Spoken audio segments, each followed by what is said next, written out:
Oneida County is celebrating Law Day this week, and today they invited local students to the courthouse for a first-hand lesson in how the criminal justice system works and in some cases doesn't work.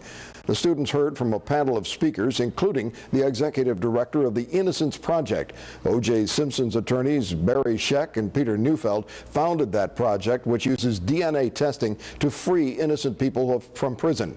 Executive Director Madeline Dillon said that the New York City office gets about 250 letters a month from prisoners asking them to help clear their name and set them free. In addition to using DNA testing to do that, the Innocence Project works to change the way crimes are investigated and prosecuted. Problems, and we push legislatively, administratively, in cooperation with law enforcement sometimes, in state houses other times, to get those laws changed so that the practice is improved, so that we've learned something from their suffering. I mean, I think if we learn nothing, then that's the great tragedy. Also, as part of Law Day, the students got to investigate a mock purse snatching with county employees and local attorneys acting as the suspects. Well, the students today also learned a little bit about how the criminal justice system is not supposed to work. They heard from a man who spent 15 years in a New York State prison for a crime he did not commit, before his own hard work and the Innocence Project set him free.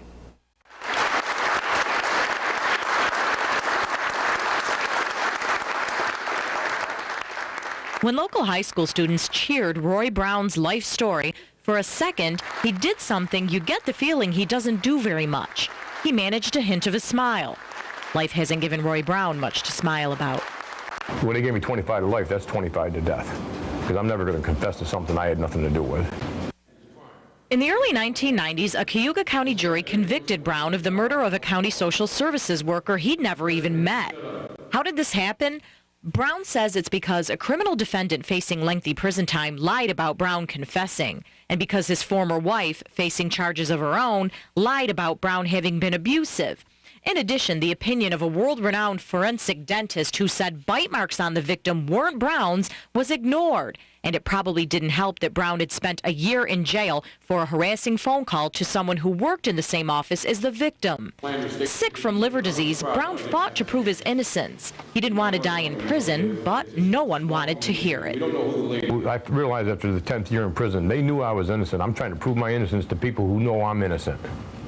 You know?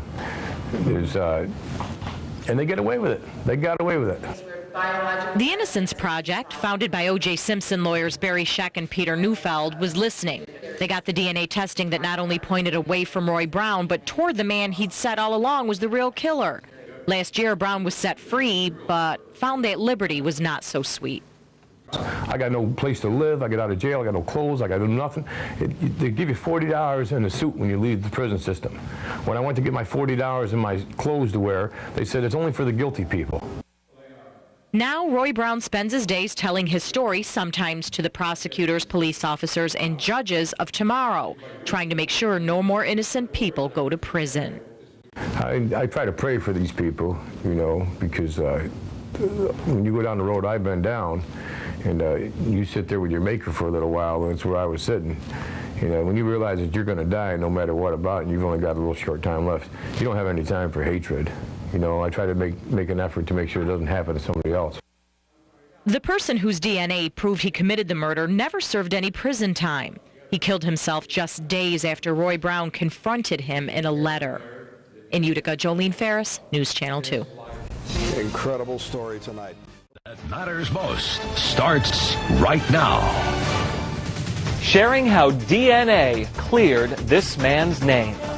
Good evening, I'm Michael Benny. Donna Adamo is on assignment. He was wrongly convicted of a brutal strangling murder in 1991, then exonerated 15 years later.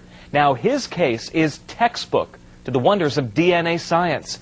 It's our top story on CBS 5 at 6. CBS 5's Chuck Plumpton reports.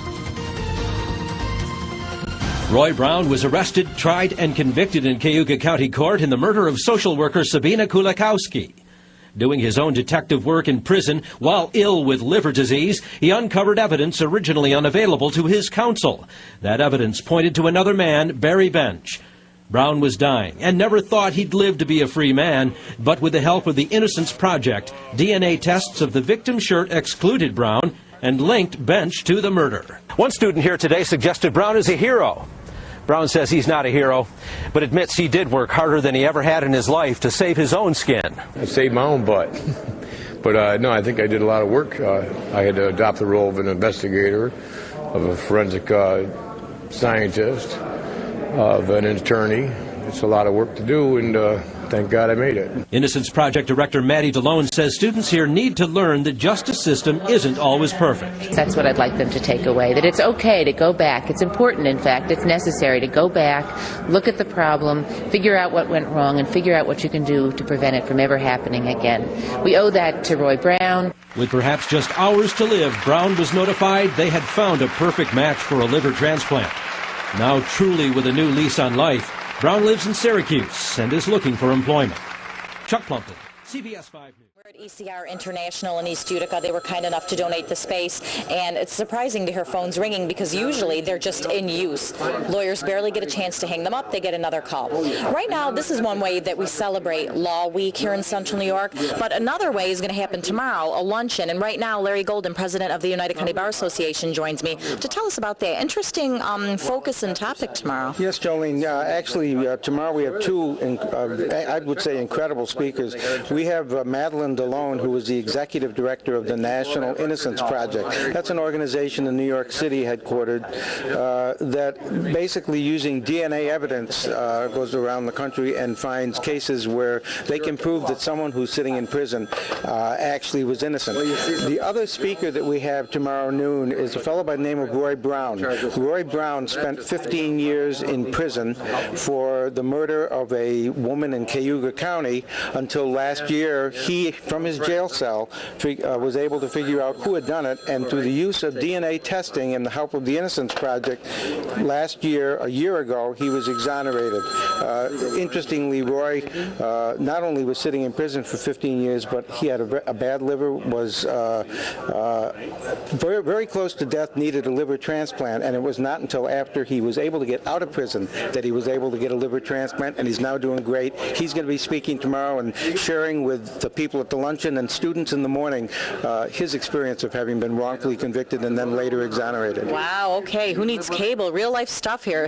Well, excellent. Thank you, Mr. Golden. Thank you very much, Shelley. And of course, we'll have more on that tomorrow, but we're still here till 6:30. Lawyers taking your call.